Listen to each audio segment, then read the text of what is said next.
का नमाज पढ़ने का तरीका, बाज़ अवक़ात तो ये देखा गया, कुछ रिवायतें ऐसी सामने आई हैं कि जिस सजदे में गए तो वो बहुत देर बाद, इतनी देर कि दूसरी नमाज का वक्त हो रहा है तब वो क़याम कर रहे हैं। बाज़ अवक़ात तो एक ही वुज़ू से काफ़ी दिनों तक गुजारा भी हो रहा है। इसके पीछे क्या हिकमत है? बारकैफ हज़रात सूफिया कराम में बाज़ औक़ात महवियत हो जाती है और वो महवियत जो है वो फिर दलील नहीं होती। दलील जो है वो हुज़ूर अकरम सल्लल्लाहु अलैहि वसल्लम की ज़ात गिरामी है और आपका कौल मुबारक दलील है और आपका अमल मुबारक जो है ना वो दलील बनती है। लेकिन हज़रात सूफिया कराम के ये एक तरीक़ाकार चला आ रहा है कि वो मस्ती में है और महवियत में है, तो वो उसमें जो है ना वो खड़े रहते हैं, एक तवील अरसा खड़े रहते हैं। मैंने खुद अपने बचपन में एक बुजुर्ग को देखा कि वो 7 दिन जो है ना वो खड़े रहते 7 दिन? जी हाँ, वो जरूरत के तख्त वो बैठते थे वुजू वगैरह के लिए या जो तरीक़ाकार होता है। इसके अलावा वो 7 दिन खड़े हैं और अल्लाह जल जलालहू की इबादत कर रहे हैं। रात को जब हमारी आंख खुली तो हमने देखा तो वो एक सुतून के सहारे खड़े हैं और बैठे नहीं हैं। तो ऐसे ऐसे लोग जो है ना वो मौजूद होते हैं।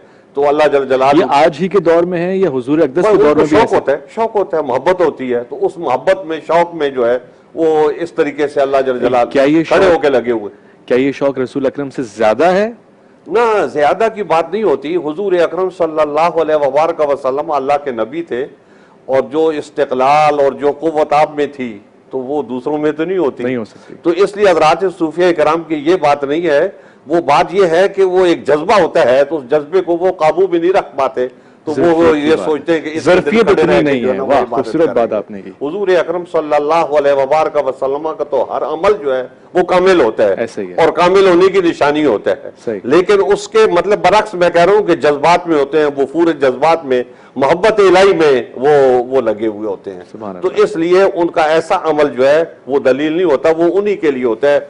या जो सूफी उस मकाम में पहुंच जाए तो फिर वो इस तरीके से करता है और ऐसे लोगों को रुख्सत दी गई है कि इनके ऊपर एतराज ना किया जाए। वो जो कर रहे हैं वो महवियत में है और मस्ती में। सही, बहुत खूब। असल में नमाज का मकसद भी यही था कि एक ही सफ में खड़े हो जाए महमूद और अयाज, ना कोई बंदा रहे बाकी, ना बंदा नवाज।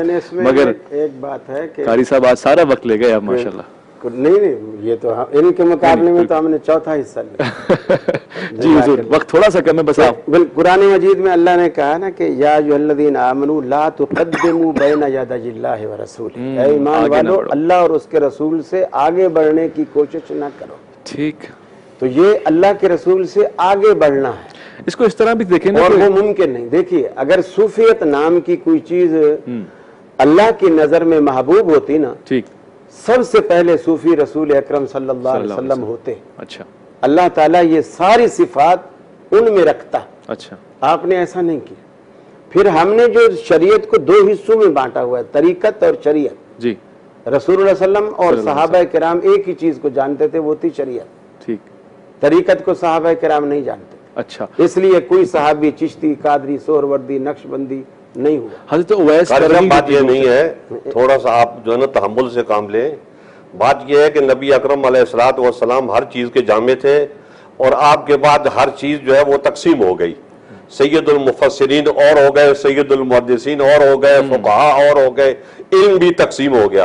और इसी तरीके से इबादत थी, तो वो इबादत वाले साहबा नबी अलैहिस्सलाम के दौर में भी थे और वो बहुत कुछ करना चाहते थे, तो नबी अकरम अलैहिस्सलातु वस्सलाम उनको तवस्सुत में रखते थे, मियाना रवी पे रखते थे और फरमाते थे खैरुल उमूर औसतुहा। वो हुजूर अकरम सल्लल्लाहु अलैहि वसल्लम के पास हाजिर हुए और अपने जज्बात पेश किए कि हम इस तरीके से अल्लाह जल जलालहू की इबादत में लगना चाहते हैं। तो नबी अलैहिस्सलाम ने फरमाया मेरा तरीका इख्तियार करो। तो हुजूर अकरम सल्लल्लाहु अलैहि वसल्लम का तरीका उन्होंने इख्तियार किया। तो हजरात सूफिया कराम भी नबी अकरम अलैहिस्सलातु वस्सलाम के तरीके के मुताबिक होते हैं।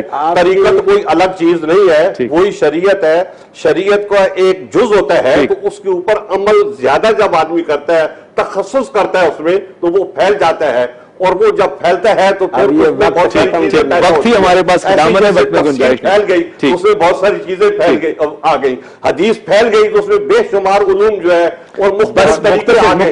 ये है कि शरीयत एक ही चीज है, आप उसको 2 अलग ना करें, समझने का तरीका। ये बात ना कहे कि अगर ये काम होता तो फिर जो है ना नबी अकरम मैं तो कहता हूं कि अगली जो नशिस्त है उसको यहीं से शुरू करें। कोई चीज होती तो फिर नबी अलैहिस्सलाम को फकीह कहा जाता, नबी अलैहिस्सलाम को नऊज़ बिल्लाह मिन ज़ालिका मुहद्दिस कहा जाता। तो ये बात बातें नहीं है, ठीक। ये सूफिया कराम भी उसी तरीके के मुताबिक है देखिए, जिस तरीके से खूबसूरत दफा किया।